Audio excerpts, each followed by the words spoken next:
Um olá para você que está assistindo esse vídeo, meu nome é Rafael Barbosa e venho aqui apresentar para vocês a nossa implementação sobre os pontos que foi solicitado na atividade da aula 9 de ED2, certo? Nessa aula a gente tem que, nessa atividade no caso, a gente tem que implementar essas três funcionalidades, que é o contém do hash, o excluir da hash também e o tamanho médio de pesquisa, tá? Enfim, eu tenho as implementações aqui. Já adianto que o tempo médio de pesquisa eu não consegui desenvolver. Eu me embananei muito na lógica aqui e acabei não desenvolvendo, tá? Mas eu quero apresentar para vocês mesmo assim a minha implementação do contém e do remover elemento, tá? Então, o contém, né, da nossa tabela hash, ele é bem parecido com outros métodos aqui que a gente já estabeleceu, né, que no caso é o buscar, né, ele é bem parecido a implementação, né? Então, eu passo como parâmetro na função um código, né, um inteiro, e eu salvo numa variável endereço hash, né, o cálculo que foi gerado, né, para esse elemento que foi passado como parâmetro, né? O cálculo sempre segue um padrão, então se eu passar um elemento como parâmetro, o cálculo se eu passar um elemento com um parâmetro que foi também gerado esse inteiro, né, que foi também passado esse inteiro anteriormente para gerar um elemento que está lá, então o cálculo vai ser o mesmo, certo? Então esse endereço hash final vai ser a mesma coisa. Eu posso passar um inteiro que já foi gerado anteriormente, e o cálculo do endereço hash vai ser a mesma coisa, tá? Então eu guardo esse resultado do cálculo, né, que é o endereço hash onde vai estar numa variável, né?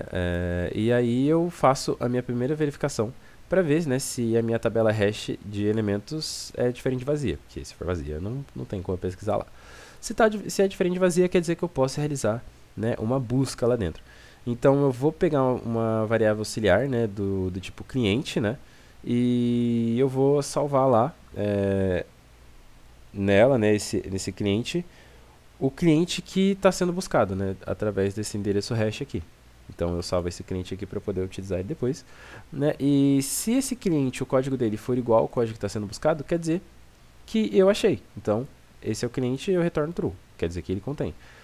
Agora, se eu não achei ainda, eu tenho que ver se ele está na lista de colisões, né, desse elemento lá na tabela hash.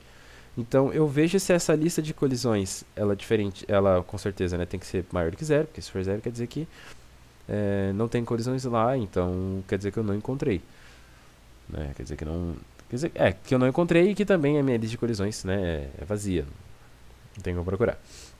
Se ela é maior do que zero, quer dizer que ela não é vazia, então eu posso fazer uma busca lá. Então, como é uma lista ligada, né, essa lista de colisões, eu vou estabelecer um laço aqui, né, contando todos os elementos que estão na lista de colisões. E aí eu vou, a cada cliente de colisão, eu vou fazer uma validação para ver se esse cliente de colisão, o código dele é igual ao código que está sendo buscado. Se for, eu retorno true.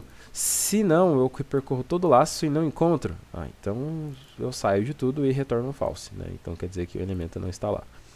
Eu tenho a implementação aqui, né, dos testes, então contém com colisão, a gente adiciona dois elementos, 5 e 0, e aí depois, isso aqui são os testes do hash, no caso, né?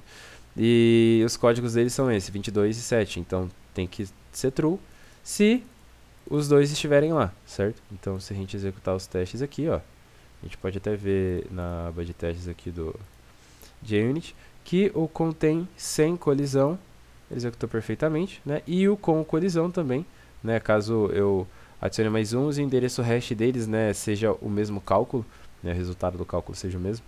Então quer dizer que tem elementos da minha lista de colisão. Então eu adiciono todos os elementos aqui e realizando todo o método de busca, ele tem que me retornar verdadeiro, né? Olha lá, se eu for pesquisar, o contém com colisão, certo?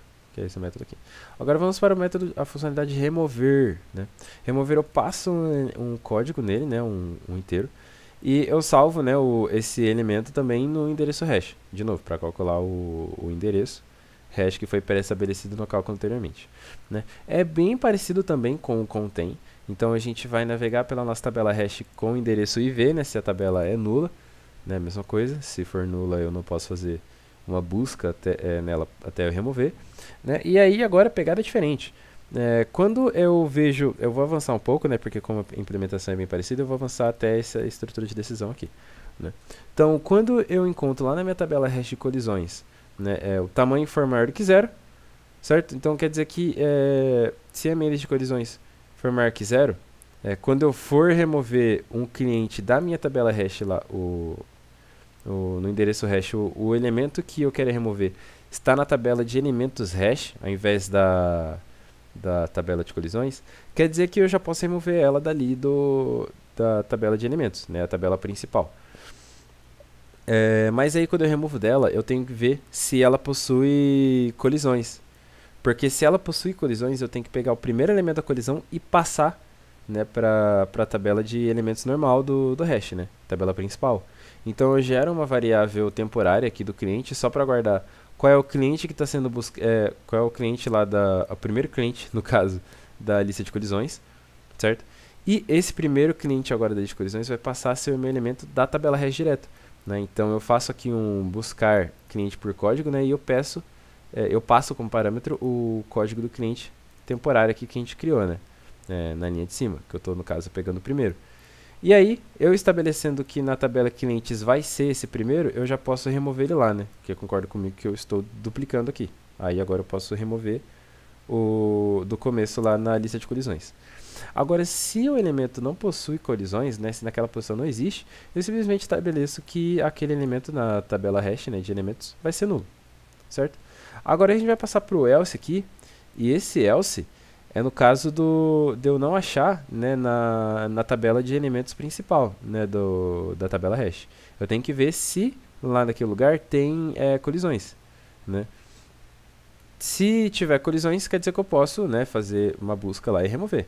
Então eu faço um laço, e nesse laço eu vou pegar, né, um cliente de colisão e vou ver, né, se esse cliente de colisão possui o código que eu estou querendo para remover. Se possui, lá na minha tabela hash de colisões, né, no endereço pré-estabelecido também, eu vou remover na posição que o laço alcançou, né, que me gerou um cliente suporte aqui temporário, certo?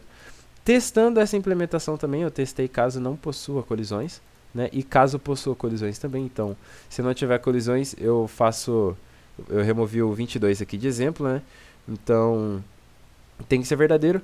Se existe o 22 lá, aí eu removo, e agora, né, tem que ser falso, porque o cliente não está mais lá, né, depois que eu removi. Então, testando essa implementação, né, remover sem colisões, tudo certo, tudo ok. E também caso tenha colisões também, né, no caso eu vou ter uma lista de colisões e eu tenho que remover de maneira pré-estabelecida, né, de maneira implementada. Então eu fiz aqui, ó, eu estou inserindo o primeiro 22, né, e o hash dele é o 0. Depois eu insiro 3645. Então concorda comigo que esse 3645 vai ter o mesmo cálculo e vai ser o primeiro da lista de colisões. E depois tem o segundo elemento aqui da lista de colisões, que é o 123. Então eu removendo esse 123, que é o meu último da lista de colisões, testando a implementação, tem que dar certo. Testando o elemento que está na lista de elementos direto da hash, tem que remover também corretamente. E o 365, que é o único que está lá, tem que ser passado agora como elemento da tabela hash, né? Então, esse aqui, né, removendo esse aqui, o processamento seria um pouco maior, né, digamos. Então, eu assimilei aqui alguns cenários possíveis, né? E testando também essa implementação, ela ocorre de maneira com sucesso, né, digamos. E de novo, o cálculo tempo médio eu não consegui implementar, né? Mas tem as duas implementações aqui de remover com colisões e a busca de se contém um elemento dentro da tabela hash, certo? Obrigado, tenham gostado. Espero que tenham gostado do vídeo. Muito obrigado por assistir até aqui e abraço.